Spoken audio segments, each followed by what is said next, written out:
और बाबा साहब ने बौद्ध धम्म ही क्यों अपनाया, ये 15 अक्टूबर 1956 को बाबा साहब ने उसका जवाब दिया। ये जवाब देने से पहले बाबा साहब अंबेडकर जी हम लोगों को किस तरह से बौद्ध धर्म की ओर लेकर आए, ये थोड़ा आप लोगों को बताना चाहता हूं। मैं आयोजकों से पूछना चाहूंगा कि मेरे पास समय कितना है, कितना समय है? 20 मिनट, टोटल 20 मिनट्स है। मैं 20 मिनट में अपनी बात पूरी करने की कोशिश करता हूं। जब बाबा साहब अंबेडकर जी भारत में अपनी उच्च शिक्षा पूरी करके आए, बाबा साहब अंबेडकर जी ने भारत की पूरी परिस्थिति को देखा और उस समय कई सारे चेंजेस, कई सारे घटनाएं भारत में घट रही थी। भारत को आजादी की मूवमेंट इस देश में शुरू हो रही थी और कई सारे चेंजेस, कानूनी चेंजेस इस देश में हो रहे थे।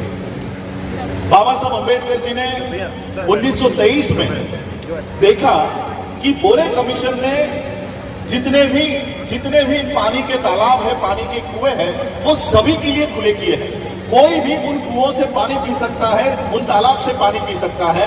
बाबा साहब ने देखा ये कानून बनने के बावजूद भी हमारे लोग वो पानी पीने से डर रहे हैं, वो पानी को हाथ लगाने से डर रहे हैं। और फिर बाबा साहब अंबेडकर जी ने 1923, 24, 25, 26 और मार्च महीने तक, 27 के मार्च महीने तक बाबा साहब अंबेडकर जी ने लोगों में जाकर उन लोगों में जागृति तैयार की। और 20 मार्च 1927 को बाबा साहब अंबेडकर जी सबको इकट्ठा करके कम से कम 50,000 लोगों को इकट्ठा करके बाबा साहब पहाड़ के चौदार तालाब पर लेकर गए। और जैसे ही बाबा साहब ने वो अपने हाथ में हथेली में पानी उठाया, बाकी के सारे लोगों ने बाबा साहब का अनुकरण किया और वो पानी बाबा साहब के पीछे पीछे उन्होंने उठाया और वो पानी पीने का काम किया।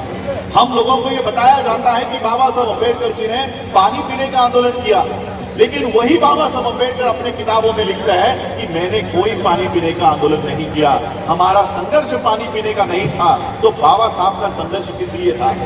बाबा साहब ने जो घोषणा पहाड़ के चौदार तालाब से की, बाबा साहब ने कहा कि जागृति का अग्नि हमेशा जलाए रखना, इसे बुझने नहीं देना। बाबा साहब ने एक जागृति निर्माण की। क्या जागृति निर्माण की? कि अगर एक कुत्ता उस तालाब से पानी पी सकता है, अगर कोई जानवर उस तालाब से पानी पी सकता है, तो हम इंसान हैं, हम इंसानों को भी वो अधिकार मिलना चाहिए। बाबा साहब अंबेडकर जी ने पानी पीने का आंदोलन नहीं किया, मरे हुए समाज को जिंदा करने का काम बाबा साहब अंबेडकर जी ने महार्षि तालाब से किया। बाबा साहब अंबेडकर जी ने हम लोगों के दिलों में जागृति निर्माण की। जागृति निर्माण करने के बाद, क्योंकि उस समय हम हिंदू थे, तो हमारे लोगों का दूसरा आंदोलन शुरू हुआ कि अब हमें पानी पीने का अधिकार मिल गया है, हमें तालाब पर जाने का अधिकार मिल गया है, अब हमें मंदिर में जाने का भी अधिकार मिलना चाहिए। बाबा साहब ने कहा ठीक है, तुम्हें मंदिरों में जाना है। 2 मार्च 1930 को बाबा साहब अंबेडकर जी ने फिर से हजारों लोगों को इकट्ठा किया और महाराष्ट्र के नासिक जिले में कालाराम मंदिर के एंट्री का बाबा साहब अंबेडकर जी ने मूवमेंट खड़ा किया। और जैसे ही बाबा साहब अंबेडकर उस मंदिर में प्रवेश करेंगे, अंदर से बड़े बड़े दरवाजे बंद कर दिए गए और अंदर से पथराव हुआ। एक पत्थर आकर बाबा साहब को लगा और बाबा साहब लहूलुहान हो गए। और वहीं पर बाबा साहब ने कहा कि देखो, तुम अपने आप को हिंदू समझते हो, अगर तुम हिंदू होते तो ये मंदिर में हमें लेते। बाबा साहब अंबेडकर जी ने धीरे धीरे लोगों के दिलों में यह सवाल पैदा कर दिया कि अगर हम भी हिंदू हैं, वो भी हिंदू हैं, तो फिर वो हमें मंदिर में क्यों नहीं लेते, हमें मंदिर में क्यों नहीं लेते। 1930 का भी आंदोलन पूरा हुआ। 1930 के बाद 1931, 32, 33 में राउंड टेबल कॉन्फ्रेंस की शुरुआत हुई। और जब बाबा साहब अंबेडकर राउंड टेबल कॉन्फ्रेंस में गए, गांधी का वहां पर कहना था कि आजाद भारत में अछूतों को अगर वहां पर कोई भी अधिकार मिलता है तो ऐसी आजादी हमें नहीं चाहिए। गांधी का ऑफिशियल स्टेटमेंट है कि आजाद भारत में अगर अछूतों को अधिकार मिलते हैं तो हमें ऐसी आजादी नहीं चाहिए। बाबा साहब अंबेडकर जी ने ये बातें समाज को लाकर बता दी। पूना पैक्ट का आंदोलन हुआ। पूना पैक्ट में बाबा साहब की सिग्नेचर हुई और फिर हमारे अधिकार छीन लिए गए। यानी जो लोग हमें हरिजन कहा करते थे, हिंदू कहा करते थे, वही हम लोगों को अधिकार देने को तैयार नहीं थे।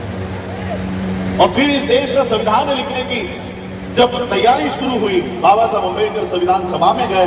कितना संघर्ष हुआ वो हम सब जानते हैं। और जब बाबा साहब अंबेडकर संविधान सभा में गए, बाबा साहब ने सिर्फ भारत का ही नहीं, पूरे दुनिया का, पूरे विश्व का सबसे बढ़िया संविधान बाबा साहब ने इस देश को निर्माण करके दिया।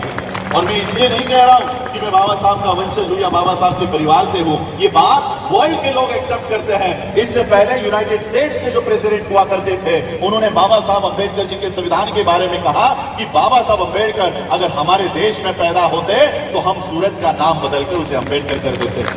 इतनी बाबा साहब अंबेडकर जी की आज संविधान को लेकर पूरी दुनिया बाबा साहब की तारीफ करती है, लेकिन वही बाबा साहब अंबेडकर इस देश को संविधान देते हुए कहते हैं कि यह संविधान कितना ही बढ़िया क्यों ना हो, कितना ही अच्छा क्यों ना हो, इसको चलाने वाले लोग अगर गलत है तो संविधान किसी काम का नहीं। यूनाइटेड स्टेट का प्रेसिडेंट नेल्सन मंडेला, नेपाल के लोग बाबा साहब के संविधान को रेफर करते हैं, बाबा साहब के संविधान की तारीफ करते हैं, लेकिन वही बाबा साहब कहते हैं कि संविधान चलाने वाले लोग अगर गलत हो तो संविधान किसी काम का नहीं। बाबा साहब को पता चल चुका था कि संविधान मैंने सबसे बढ़िया बनाया है, लेकिन जिनके हाथों में दे रहा हो वो नालायक है, वो देश को संविधान पर नहीं चलाएंगे, देश को संविधान पर नहीं चलाएंगे। बाबा साहब अंबेडकर जी को पूछा गया, बाबा साहब अंबेडकर जी के ऊपर आरोप लगाया जाता है कि बाबा साहब अंबेडकर जी ने भारत का संविधान फ्रेंच रिवॉल्यूशन से, फ्रांस से उठाया है, वहां से कॉपी किया है। बाबा साहब को यह सवाल पूछा गया, बाबा साहब ने कहा मैंने भारत का संविधान किसी फ्रेंच रिवॉल्यूशन से नहीं उठाया, मैंने भारत का संविधान बुद्ध के अनुसार तैयार किया है, बुद्ध के संदेश पर, बुद्ध के धम्म के अनुसार तैयार किया है। इसका प्रीएम्बल कभी पढ़ लो। इक्वलिटी, समानता किसी धर्म में नहीं है, सिर्फ बुद्ध के धम्म में समानता है। भाईचारा कोई धर्म नहीं सिखाता, भाईचारा केवल बुद्ध का धम्म सिखाता है। और इसलिए ये बुद्ध जो प्रीएम्बल है, ये पूरा प्रीएम्बल संविधान किस आधार पर है, वो प्रीएम्बल बुद्ध के आधार पर है। बाबा साहब को पता चल चुका था ये लोग संविधान इस देश में नहीं चलाएंगे, और तब मेरे देश के लोग कहां जाएंगे, मेरे लोग कहां जाएंगे, मुझे फॉलो करने वाले लोग कहां जाएंगे। बाबा साहब अंबेडकर जी से सवाल किया गया कि बाबा साहब इस देश के लोकतंत्र का क्या होगा। आप लोगों ने बाबा साहब का बीबीसी का इंटरव्यू शायद पढ़ा होगा, देखा होगा। ब्लैक एंड व्हाइट में वो इंटरव्यूअर बाबा साहब से सवाल करता है कि बाबा साहब इस देश के लोकतंत्र का क्या होगा। बाबा साहब कहते हैं ज्यादा देर तक नहीं चलेगा, इस देश का लोकतंत्र ज्यादा देर नहीं चलेगा। फिर वो इंटरव्यूअर मुलाकात लेने वाला बाबा साहब से पूछता है कि बाबा साहब ऐसे हालात में आपके लोगों का क्या होगा, आपके लोग कहां जाएंगे। बाबा साहब ने कहा कि हमें पर्यायी व्यवस्था खड़ी करनी होगी, अल्टरनेट व्यवस्था खड़ी करनी होगी। और बाबा साहब ने केवल अल्टरनेट व्यवस्था खड़ी करनी होगी इतनी बात नहीं रखी, बाबा साहब ने वो अल्टरनेट व्यवस्था खड़ी की और फिर बाबा साहब अम्बेडकर जी का महापरिनिर्वाण हुआ। वो अल्टरनेट व्यवस्था क्या है, बाबा साहब को पता था एक दिन इस देश में ऐसा आएगा जब इस देश का संविधान हमारे लिए इस्तेमाल में लाना बंद किया जाएगा, इस देश के संविधान में लिखा हुआ रिजर्वेशन खत्म किया जाएगा, एजुकेशन खत्म किया जाएगा, तब मेरे देश के लोग, मेरे अनुयायी कहां जाएंगे। और इसलिए बाबा साहब अम्बेडकर जी की स्वास्थ्य भी ठीक नहीं था। 1956 में बाबा साहब ने बौद्ध धर्म की दीक्षा लेने का निर्णय ले लिया। बाबा साहब के कार्यकर्ताओं ने बाबा साहब से कहा कि बाबा साहब अगले साल इलेक्शंस है, अगर आप आज बौद्ध धर्म की दीक्षा लेते हो तो 1957 में आपको हिंदुओं के वोट नहीं मिलेंगे। आप आपका दीक्षा का कार्यक्रम एक साल रोकिए, उसके बाद बौद्ध धर्म की दीक्षा लीजिए। बाबा साहब ने कहा तुम लोगों में से कोई भी अगर मेरे साथ नहीं आया, मुझे किसी की जरूरत नहीं है, मैं अकेला जाकर बुद्ध की शरण में जाऊंगा, मैं अकेला जाऊंगा।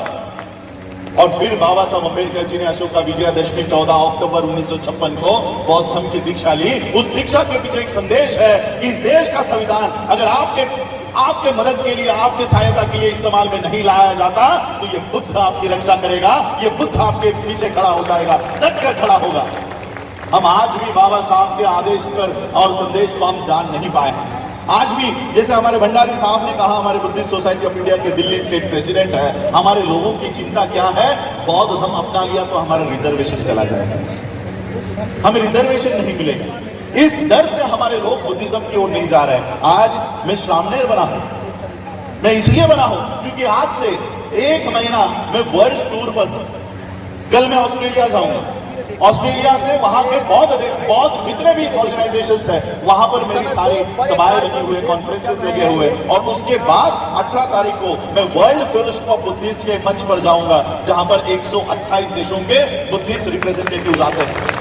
और वहां पर जाकर भारत के बौद्धों की असली परिस्थिति क्या है वो वहां के बौद्ध देशों को बताऊंगा और वो बौद्ध देशों का समर्थन भारत के बौद्धों के पीछे खड़ा करने का काम करूंगा।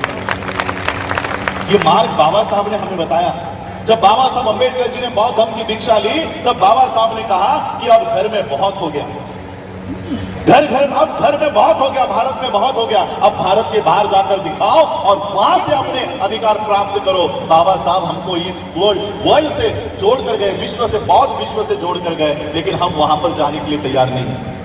हम लोग चमार, वाल्मीकि, जाटव इस तरह से जातियों में लगे पड़े हैं। मुझे बताओ, आपके यहाँ का दिल्ली का चमार, आपके यहाँ का उत्तर प्रदेश का चमार क्या महाराष्ट्र में पाया जाता है? नहीं, वहां पर चांभार बोलते हैं और वो भी पूरी तरह से हिंदुइज्म है। कम से कम यहाँ के चमार अम्बेडकराइट्स तो है। क्या यहाँ का दिल्ली का वाल्मीकि महाराष्ट्र में, पंजाब में तो मिल जाएंगे, क्या वो आंध्र में मिलेंगे? क्या वो तमिलनाडु में मिलेंगे? नहीं। महार हो, चमार हो, वाल्मीकि हो, जाटव हो, इस टाइटल को लेकर अगर आप चलोगे, आप आपके स्टेट के बाहर भी जाने नहीं जाओगे, आपके स्टेट के बाहर भी। लेकिन बुद्धिस्ट आइडेंटिटी लेकर चलोगे, पूरा विश्व आपका स्वागत करने तैयार होगा कि मेरे भारत के बुद्ध के धरती से मेरे लोग आए। मैं पहली बार 2018 में वर्ल्ड कॉलेज फॉर बुद्धिस्ट की कॉन्फ्रेंस में गया। जब वहां पर बीच की लंच की छुट्टी हुई तो श्रीलंका के एक मॉन्क, एक बुद्धिस्ट मेरे पास आए, एक बौद्ध भिक्खु मेरे पास आया और मुझे कहता है, this time India is very lucky, you got a Buddhist prime minister. इस बार भारत को एक बौद्ध प्रधानमंत्री मिला है। मैंने उनको पूछा, आपको किसने कहा कि हमारा प्रधानमंत्री बौद्ध है?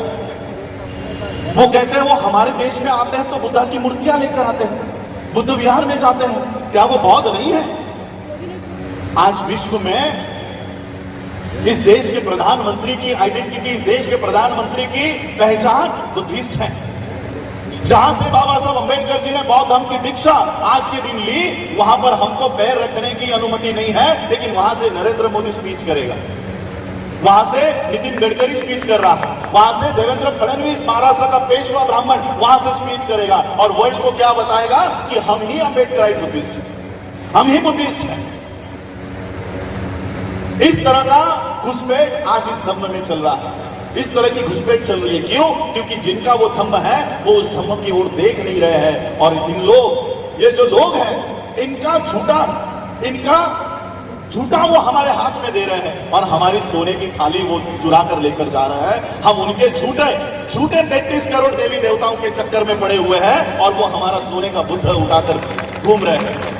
मैंने दिल्ली इंटरनेशनल एयरपोर्ट पे मैंने एक लाइव किया था, वहां पर मुझे एक बड़ी सी किताब का चित्र देखने को मिला और उस किताब का नाम था a monk who became chief minister, a monk who become chief minister. और इसी वेश में योगी आदित्यनाथ का फोटो वहां पर लगा हुआ था।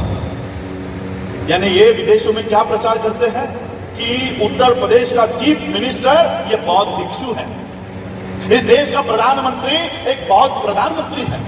इस तरह का प्रचार कर करके वो सारे बाबा साहब ने आपको दिए हुए अधिकार वो चुरा कर लेकर जा रहे हैं और आपको महार, चमार, वाल्मीकि, जाटव और गडियारा, पता नहीं किस किस नामों से वो आपको संबोधन।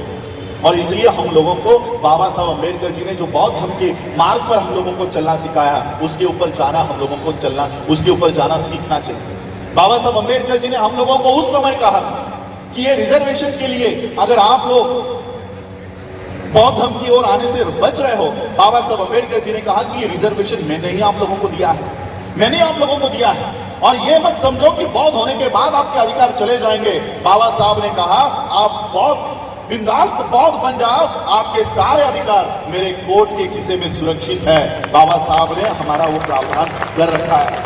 हम लोगों को ये सरकार, ये व्यवस्था ये डरा कर धमका कर रखी है कि अगर आपने हिंदू धर्म का त्याग किया तो आपके अधिकार चले जाएंगे, आप लोगों के अधिकार चले जाएंगे। और इसलिए हम लोगों को ये डरा धमका कर हिंदू धर्म में आप लोगों को फंसा कर रख रहे हैं। इसलिए हम लोगों को खुले तौर से बौद्ध धर्म की दीक्षा आज के दिन देखिए, आज हम लोग सब इकट्ठा हुए हैं, अशोका विजयादशमी को मना रहे हैं।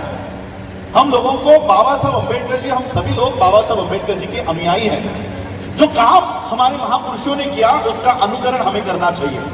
सिर्फ बाबा साहब अंबेडकर जी को आकर माथा टेकने से, हाथ जोड़ने से, फूल चढ़ाने से, कैंडल जलाने से बाबा साहब के ऋण कभी नहीं मिटने वाले हैं। इसलिए हम लोगों को बाबा साहब ने जो काम किया है, जो दिशा बताई है, उसका अनुकरण हम लोगों को करना चाहिए। मैं इसलिए आज आप लोगों के समक्ष आया हूं क्योंकि मैंने भंडारी जी से कहा था कि मुझे बंबई से ऑस्ट्रेलिया जाना है, मैं दिल्ली नहीं आ पाऊंगा, लेकिन फिर भी मैं आज आप लोगों के यहाँ आया कि राजेंद्र पाल गौतम जी के माध्यम से पूरे देश भर में, सिर्फ दिल्ली में ही नहीं, आज भी एट ए टाइम कितने कई सारे राज्यों में जय भीम मिशन हो, बुद्धिस्ट सोसाइटी ऑफ इंडिया हो, हम लोग काम कर रहे हैं और एक बहुत बड़ा मैसेज वर्ल्ड को देने वाले हैं, पूरे विश्व को देने वाले हैं। यहाँ पर कम से कम हम लोग 5 करोड़ के संख्या में लोगों को बौद्ध दीक्षा का कार्यक्रम हम लोग आयोजित कर रहे हैं। हमारे पास आज साधन नहीं है, हमारी इस जानकारी को कोई टीवी चैनल वाला नहीं दिखाएगा, कोई न्यूज़पेपर वाला नहीं छापेगा, इसलिए हमें भी उनके टीवी चैनल पर और न्यूज़पेपर का इस्तेमाल हम भी नहीं करना चाहते।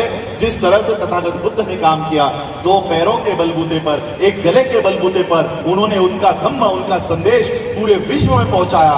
हम भी रोज एक एक गांव में जाकर ये संदेश लोगों तक पहुंचाएंगे और बाबा साहब अंबेडकर जी का ये कारवां और आगे लेकर जाएंगे और पूरे विश्व के सामने हम इस देश के असली बुद्धिस्ट है ये लोगों को जाकर बताएंगे और बौद्धों की एक स्वतंत्र व्यवस्था इस देश में खड़ी करने की कोशिश हम करेंगे।